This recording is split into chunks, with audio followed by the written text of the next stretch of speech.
Welcome to அபி சமையல். இன்னைக்கு வந்து நான் காளான் பிரியாணி தாங்க செஞ்சிருக்கேன். நான் இந்த வீடியோல எப்படி செஞ்சிருக்கேன்றத பார்க்கறதுக்கு முன்னாடி எங்க சேனலை வந்து ஃபர்ஸ்ட் சப்ஸ்கிரைப் பண்ணிக்கோங்க. பக்கத்துல இருக்கிற பெல் பட்டனை அழுத்திங்க. அப்பதாங்க நாங்க போடுற வீடியோ கண்டினியூவா உங்களுக்கு வரும். வாங்க வீடியோக்குள்ள போலாம். ஆயில் ஊத்திக்கலாங்க. கொஞ்சம் நிறைய ஊத்திக்கலாம். நாங்க வந்து இறக்கும் போது நெய் ஊற்றுவோம். அதனால ஃபர்ஸ்ட் வந்து ஆயில் ஊத்திக்கலாங்க. மசாலா போட்டுக்கணுங்க. வந்து 3 பட்டை, 3 லவங்கம், ஒரு 2 பிரிஞ்சி இலை, கல்பாசி கொஞ்சோண்டுங்க. இதுலலாம் கொஞ்சம் லைட்டா பொண்ணு வரலாம் இதுவாகட்டுங்க. அப்பதாங்க அந்த மசாலா வந்து நம்மளுக்கு சூப்பரா எடுத்து கொடுக்கும். இதுல வந்து நான் 1.5 டம்ளர் சீரக சம்பா அரிசி எடுத்துருக்கேங்க. நான் இப்போ வந்து ஃபர்ஸ்டே வந்து செய்யறதுக்கு முன்னாடி வந்து ஒரு 10 நிமிஷத்துக்கு முன்னாடி நான் ஊற வச்சு கழுவி வச்சுட்டேங்க. இப்போ நம்ம அதுக்கப்புறம் எப்படி செய்யறத வாங்க பார்க்கலாம். இப்போ வந்து நம்ம வெங்காயம் போட்டுக்கலாங்க. வெங்காயம் போட்டாச்சுங்க. இப்போ 5 பச்சை மிளகாய் போட்டுக்கலாங்க. சின்னதா இருக்குது, அதனால நான் ஒரு 5 போட்டுக்கிறேங்க. போட்டு நல்லா வந்து வெங்காயம் வந்து வதங்கணுங்க. நல்லா பொண்ணு எல்லாம் வதங்கலாம். இப்போ வந்து புதினாவும் கொத்தமல்லியும் கொஞ்சம் கொஞ்சமா போட்டுக்கலாங்க. இறக்கும் போது கொஞ்சம் போட்டுக்கலாம். அது கூட வந்து ஒரு 2 ஸ்பூன் இஞ்சி பூண்டு பேஸ்ட்டுங்க.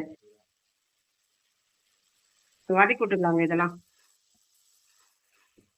நான் வந்து ஒரு மஷ்ரூம் வந்து ஒரு பாக்ஸ் வாங்கி வச்சிருக்கேங்க. இப்போ வந்து இஞ்சி பூண்டு வாசனை போயிடுச்சுங்க. நம்ம ஒரே ஒரு ஸ்பூன் வெறும் மிளகாத்தூள் போட்டுக்கலாங்க.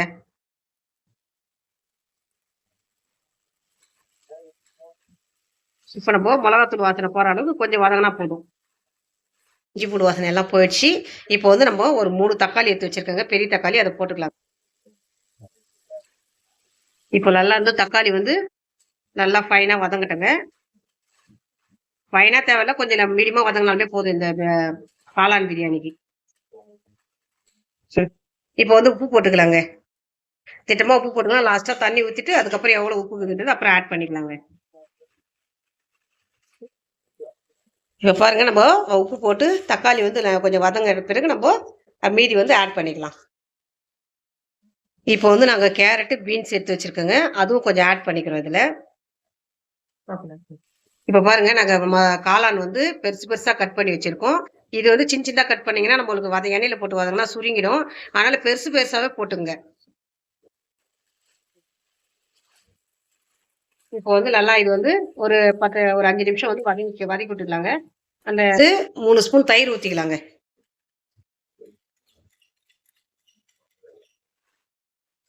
இப்போ வந்து தயிர் ஊத்தி நல்லா வதக்கி விட்டுக்கலாங்க.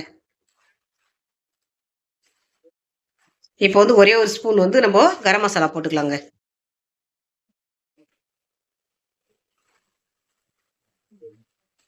இப்ப பாருங்க எவ்வளவு கலர்ஃபுல்லா இருக்குது.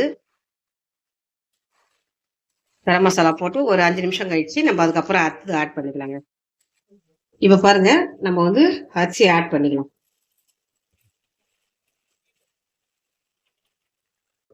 இப்ப பாருங்க, நம்ம அரிசி போட்டோம். இப்ப அரிசி போட்டு நல்லா மிக்ஸ் பண்ணிக்கலாங்க.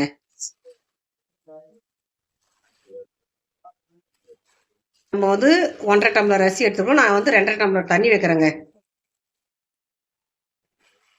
நல்லா கலரி விட்டுக்கலாங்க. இப்போ வந்து உப்பு காரம் எல்லாம் கரெக்டா இருக்குதான்னு பாத்துக்கோங்க. இதுக்கு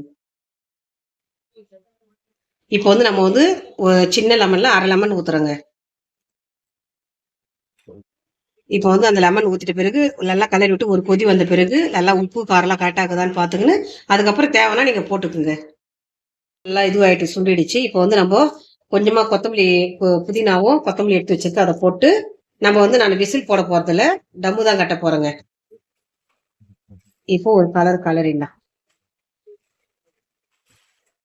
மூடிக்கலாங்க. மூடி சிம்மில் வச்சிடலாங்க அடுப்பை. போதும். இப்ப பாருங்க, ஒரு 10 நிமிஷம் ஆயிடுச்சு. இப்ப எவ்வளவு இதுவா வெந்திருக்கு பாருங்க. நாங்க விசிலும் போடல. எவ்வளவு சூப்பரா இருக்கு பாருங்க சாதம்.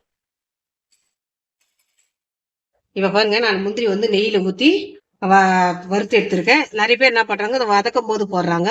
அது மாதிரி வதக்கு ஒரு மாதிரி சில்லுன்னு ஆயிடும்.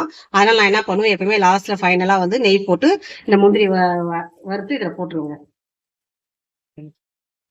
இப்ப பாருங்க, நல்லா அடியில இருந்து ஒரு டைம் கலரி விட்டுடலாம். சாதம் பாருங்க, விசில் போடாம எவ்வளவு பல அடி பிடிக்காம வந்திருக்கு எங்களுக்கு. அடியே எதுவும் பிடிக்கல பாருங்க. சூப்பரா வந்திருக்கு சாதம்.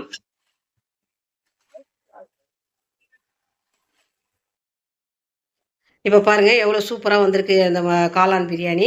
நீங்களும் இதை மாதிரி செஞ்சு பாருங்கள். நாங்கள் எப்படி செஞ்சுன்றதை பார்த்துருப்பீங்க. அதேமாதிரி நீங்களும் செய்யுங்க. எங்கள் வீடியோ பிடிச்சிருந்தா லைக் பண்ணுங்கள், ஷேர் பண்ணுங்கள், கமெண்ட் பண்ணுங்கள், சப்ஸ்கிரைப் பண்ணுங்கள். எங்கள் சேனலுக்கு சப்போர்ட் பண்ணுங்கள். தேங்க்யூ. பாய்.